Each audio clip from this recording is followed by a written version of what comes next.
This generation grew up shortly after the collapse of communism in Romania.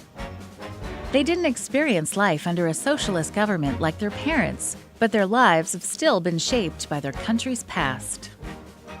Many children aren't taught manners, morals and values, and healthy lifestyle choices at home. Their parents often don't talk about these subjects because they were never taught these lessons themselves.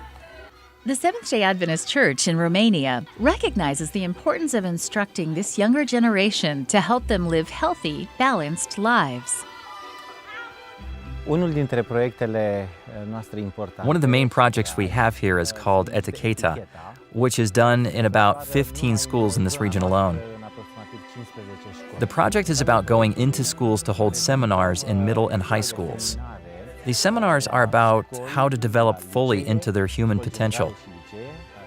Hundreds of students and dozens of teachers are part of this program. They're enjoying it and very interested in continuing it.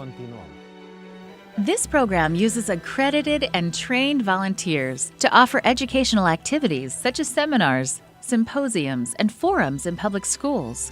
Some of the topics include manners and etiquette, ethics and morals, career planning, interpersonal relationships, and healthy lifestyle choices.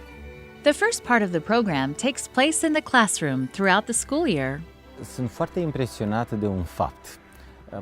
Before we go into a classroom, the teachers warn us that the students are unruly and they might make noise. But we've never had that problem. Every time we go into a classroom, the students are quiet and attentive. I think this is not only because we are new and they don't know us, but also because the material we present is relevant to them. After the school year ends, the second part of the program takes place in the form of summer camps.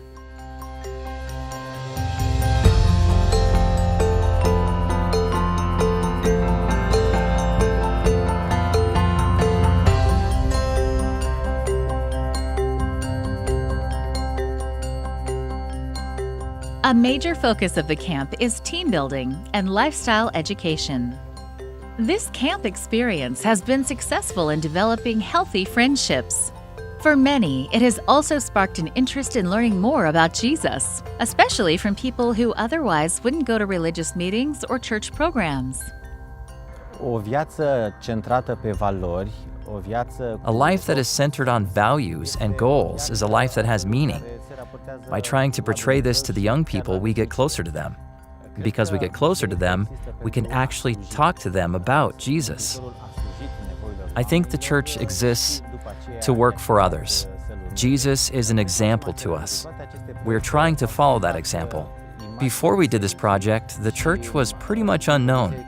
Because of the project, the church is now well known and admired. This work is benefiting a whole generation in Romania. Please pray for their efforts as they continue to reach the young people in a positive way. Pray that the lessons they teach make an everlasting difference in their lives.